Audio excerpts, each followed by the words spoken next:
WNYC Studios. Note to Self is supported by Mozilla, the nonprofit champion for a healthy internet and the maker of Firefox. Learn more about internet health at mozilla.org. Note to Self is supported by Enterprise Florida, the official economic development organization for the state of Florida, offering immense opportunities for your business to grow, innovate, and explore. Curious about what Florida could do for your business? Learn more at www.floridathefutureishere.com. What I think is kind of lovely is that one of the implicit premises of the entire field of computer science is that thinking is bad. The objective of any algorithm designer or any computer scientist is to minimize the amount of time that the machine spends processing. Brain farts, dealing with email, getting drinks on the calendar, all these little things that just annoy you throughout the day. Well, what if you just applied a little algorithmic thinking? Could you actually be more efficient and enjoy life more? It's Note to Self, the tech show about being human. I'm Manoush Zomorodi, and this is my kind of nerding out. Like, can computational science help us enjoy a meal more? We wander around like aimless sharks, looking for our next meal, thinking that the better thing is always just down the block. Or even find a better boyfriend faster? Okay, I'm just going to pass. He's not better than these first two guys. I just decided. This week and next, we use some abstract ideas to solve some all too real and sometimes annoying problems. Yep, you're going to hang out with my sister and Note to Self producer Jenna Cagle on next week's episode. But first, you and I are going to get some basic mathematic rules that can help us get better organized. We're going to make a few numeric tweaks to all those little decisions that we make every single day. Meet our coach. I'm Brian Christian, and I'm the co-author of Algorithms to Live By, the Computer Science of Human Decisions. Brian is a rare bird. He majored in both computer science and philosophy. He got an MFA in poetry, but he is also all about the intersection of technology and humanity. He wrote Algorithms to Live By with his friend, Tom Griffiths, a professor of psychology and cognitive science at UC Berkeley. Tom and Brian are both kind of obsessed with using numbers to understand people and help them make smarter choices. What we think of as these kind of intrinsically or uniquely human types of decisions, they're not uniquely human decisions. They, in fact, map to this fundamental set of problems that computer scientists have been thinking about for 50 years.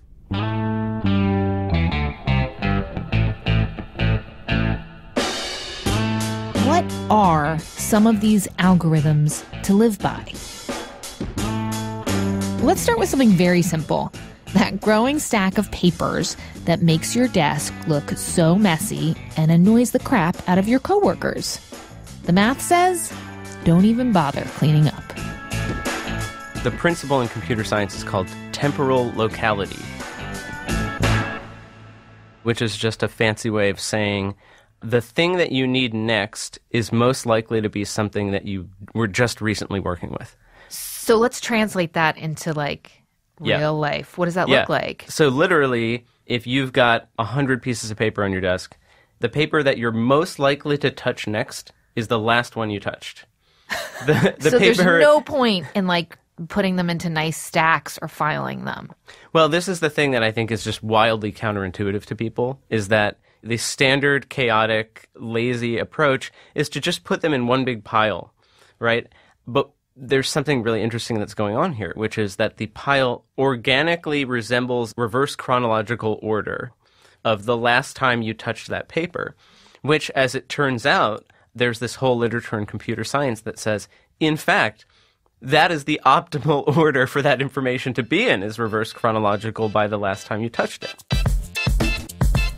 So messy desk people, rejoice. That crazy stack of paper, I am rejoicing actually right now. I have that exact stack, and I always say to myself, I got to go through this and figure out what belongs where. Right. You've just given me permission to leave it. You have already put it in the optimal order. That feels good.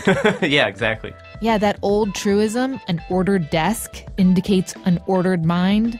Wrong. Not true. Temporal locality says nuh-uh. That is algorithm number 1. Now, get this. Algorithm number 2 applies to your inbox and email. And the old question, am I just wasting my time trying to manage it all? And the answer is yes. Oh, no. Okay. Why? One of the principles that we talk about, especially in the field of sorting, is called the search-sort trade-off. There's this question of why sort something? Do we sort it just for the aesthetics of it looks good sorted in all those folders? From a computer science perspective, no. The one and only reason you would sort something is to make it easier to search for that thing later on. Right. And so there's a very straightforward question you can ask, which is, does it take you more time to sort everything than it would take to search for something if you hadn't sorted it? So in the case of your email box, for example, you have to weigh how much effort am I spending tagging, categorizing, filing every single email that comes in for the 1 or 2 times that I end up, scavenging for something that I don't know how to find. And it kind of comes down to your use case. If you find yourself in that position often enough, then it is worth the investment, even though that investment involves constant maintenance. If it's infrequent enough, then you can simply get away with not taking the time to organize things. So you don't believe in inbox zero, do you? I strive Do for you? that. Yeah. I do. But I do not categorize or file archived emails in any way. You just shove them into somewhere. I just shove them Netherlands. into one giant, blob. And it's one of these things where if you're in that situation where you're looking through this messy folder, you shouldn't beat yourself up. This is just the trade-off that you were deliberately making. Yes! Chaos can actually be mathematically considered a deliberate trade-off. And it has a name, the search-sort trade-off. Now, what about the people who you are actually emailing? Is there a better way to get them to respond to an invitation or a question? Welcome to algorithm number 3, which is one Brian and his co-author came up with themselves. They call it simply computational kindness. The traditional rule of etiquette is if you're trying to decide, let's say, where to eat or where to meet, you defer to the other person. Whatever you want to do. Yeah, whatever you want to do. The story from a computational perspective is you're passing the computational buck and saying, there's a problem to be solved, you handle it, you deal with it. Right. That it actually is, and I had no idea there was computer science involved in this, but a parenting rule, which is with a toddler, you never say, what do you want to wear? You say, do you want to wear the orange pants or the green pants? Mm-hmm. Right. And so it's a combination. There's an act of kindness both in the agency that you grant them, but also in the constraints that you've given to the problem. Not bossy or passive-aggressive, just computationally kind. It's easier to answer in a binary fashion, am I free at Tuesday at 10:30? Right. Rather than, let me check my schedule and think about when the most convenient times would be, but I'm still waiting to hear back from that person about something, so I'm just going to flag this email, but then it's going to stay in my inbox. Let's spend less time thinking about scheduling meetings and more time thinking about what we're actually talking about in those meetings. It's revolutionary, I know. Your next algorithm, number 4, explains something less tangible. Not your desk, email, or scheduling. It tackles the deeply inexplicable brain fart. You suddenly lose your train of thought. You can't come up with someone's name. Are you having a senior moment?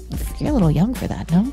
So if you think about the brain as this kind of storage mechanism, the amount of information that you accumulate as you go through life is just astronomical.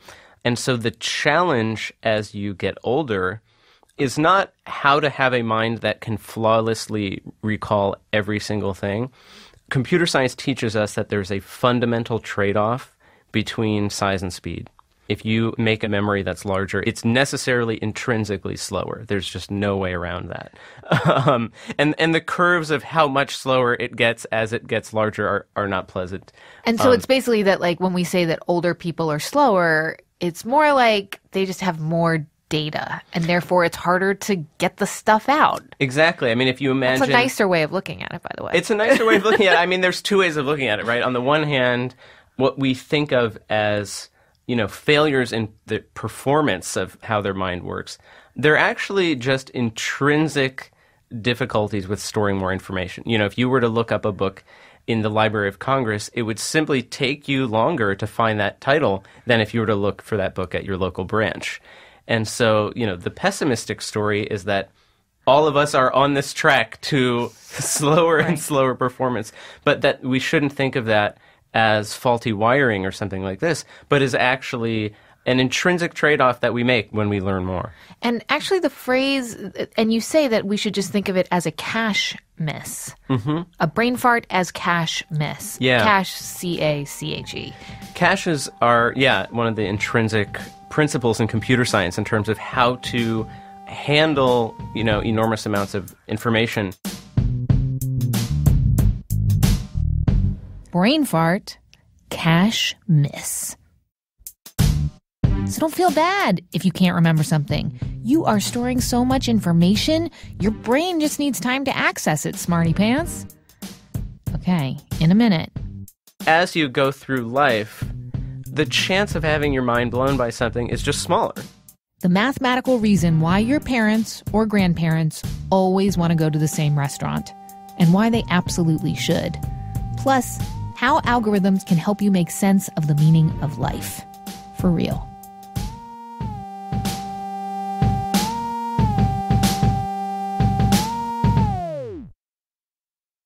Note to Self is supported by SoFi. If you've made a point to invest in yourself and your career, you probably know a thing or two about student loans. Well, SoFi knows a thing or two about helping you save money. SoFi refinances federal and private student loans to save its members $316 a month on average. Learn more at SoFi.com. Terms and conditions apply at SoFi.com/legal. Note to Self is supported by Enterprise Florida. Florida offers one of the most competitive business climates in the country with low corporate taxes and zero personal state income tax.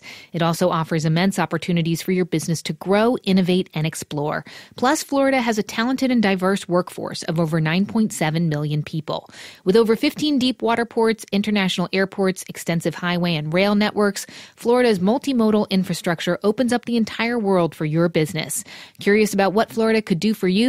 Learn more at www.floridathefutureishere.com. Hey, what's up? I'm Jessica Williams. And I'm Phoebe Robinson. And we are back this spring with an all-new season of our hit podcast, Two Dope Queens, from WNYC Studios. It's comedy. It's conversation with your fave celebs. It's me and Jess telling trife stories about my bottle obsession. Ugh, gross, dude. Why are you even bringing that up right now? Anyway, this season you'll hear from John Hamm, Carrie Brownstein, Tig Notaro, Gabrielle Union, and more. Ooh, my pits are sweating just thinking about Cool it. down, girl. Come on over to Two Dope Queens, wherever you get your podcasts. And Bono, call me.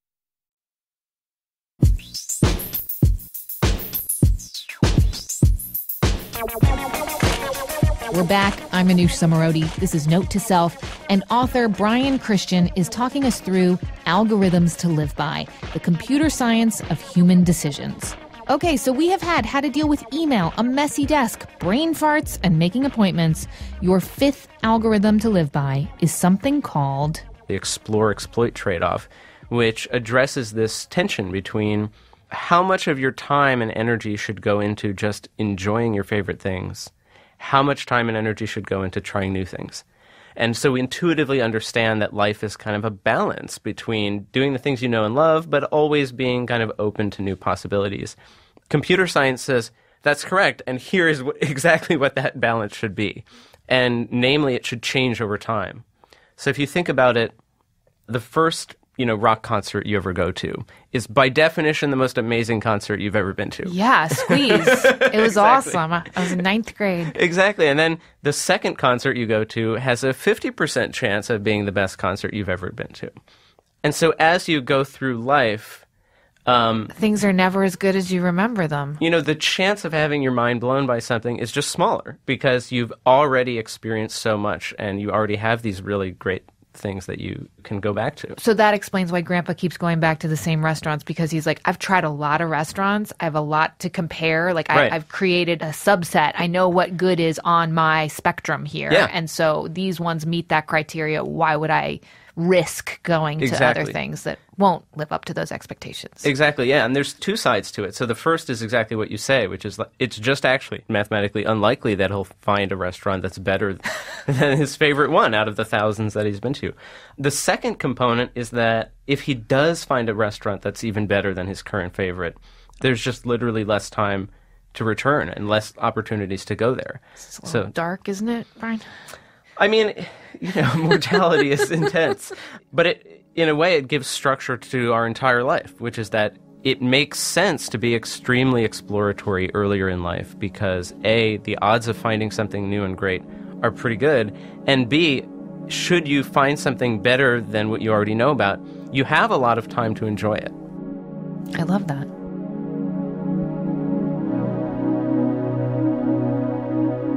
All right, nothing like death to give structure to our lives. That's a computer scientist talking for you. I mean, that's what's interesting to me is a lot of these, you're like, you read it and you have this, Yeah. whoa, it's true. The data, the numbers, the computer science says so. But I kind of feel like I knew this all along. Is there something about humans that is mathematically divined in some way? Yeah, I mean, in some ways, one of the premises of the book is that humans and computers, we're sort of in this thing together. We're confronted with a shared set of problems, and we're suffering from a shared set of constraints, whether that's a CPU that's trying to check your email and download a file and play that MP3 without making the screen jitter, or one of us trying to get done whatever we have to get done in a day. The one thing I would say that listening to you explain where the humans and the computer science overlap, but the one point of real difference that I sense is human satisfaction. Yeah. I want to use an example of something very kind of ridiculous that I did the other night. I said to my son, he's 8, all the Lego experts say that you're supposed to sort your Legos by color. I mean, we had nothing on the agenda. It was raining outside. We dumped it all out on the floor. And for a moment, I was like, what have I done? But we did it. Mostly Mommy did it. Okay. We sorted by color. And according to what you've just told me, that is just stupid. Yeah, I mean, it's compounded. I mean, if it's a fun exercise on a rainy day. No, then it was not fun at all. Okay. But it looked amazing, Brian. Like these like beautiful clear containers, and one is all white, the other is all blue, the next is all green. And there is something so visually inviting that makes you want to build. Whereas when you have these boxes of mishmashy gook, Right. I just noticed that he doesn't even play with them anymore. But this is intriguing. It is inspiring. Yeah, so Right? I mean, I have two reactions to that. One is there's, of course, this aesthetic component that computer science doesn't intrinsically care about, but people do. We interviewed this Japanese efficiency guru named Yukio Noguchi, and he organizes his entire office using one giant file box that just contains absolutely everything, and it just winds around. And he says, a colleague came into my office and was just horrified. He said, "This is really ugly." And I said, well, it works. My goal is not to be pretty. My goal is to be efficient. So to your thing with Legos, a computer scientist would identify this as what's called a radix sort, just making a sort of an armchair analysis. I would say that's going to be harder to look through a box of all blue Legos for something of the right size, rather than if you'd done your radix sort the other way and you had a box of all 4x2 bricks and a box of all 5x1 bricks or whatever. And then you go into that box knowing you want the blue one, and you can immediately identify where the blue one is just visually. It sounds like with all of these, it comes down to personal taste in terms of what is most important to you. Is it efficiency? Is it beauty? This is hugely important. We get into this in the scheduling chapter. People want a magic bullet for how do I structure my time. And the verdict that you get from computer science is there's no one right way to schedule your time. It depends on what your goals are. If your goals are to simply cross things off your to-do list as quickly as possible, you get one algorithm called SPT. If your goal is to have no single task go too long overdue, there's a different algorithm called EDD. If you want to minimize the number of jobs that are late, then there's a third algorithm. So I think the important moral here is computer science offers a way to most effectively achieve your goals. But it's up to you to determine what those goals are. Okay, next week we set some goals and test in real life if algorithms can help us reach those goals. Like, can my indecisive foodie sister and I actually choose a restaurant in under an hour? We get really hangry. It's not going to happen tonight, sister. I'm going to start the clock. Okay. And will Note to Self producer Jenna Cagle find success with online dating? He's tall. He's older. I don't know. Kind of seems full of himself. I'll just like it. Oh, dude, we are connected. Is the way to our hearts and stomachs through computational theory. We put Brian Christian's Algorithms to Live By to the test. That is next week. Math can be fun. Hear how by subscribing to Note to Self, sharing it wherever you can. Oh, and thank you so much, by the way, for all the lovely and thoughtful feedback about my conversation with Peggy Ornstein. That was last week's episode, which was about how to talk to girls, not just about sex itself, but about how we think or portray what sexiness even is. I am so glad so many of you found it helpful. Let us know if you are finding it useful in a conversation with a teenage girl in your life. You can always reach us at notetoself@wnyc.org or on Twitter or Facebook. The Note to Self team is Jen Poyant, Ariana Tobin, Jenna Cagle, and Joe Plord. We also had help from the lovely Seth Kelly this week. Note to Self is a production of WNYC Studios. I'm Manoush Zomorodi.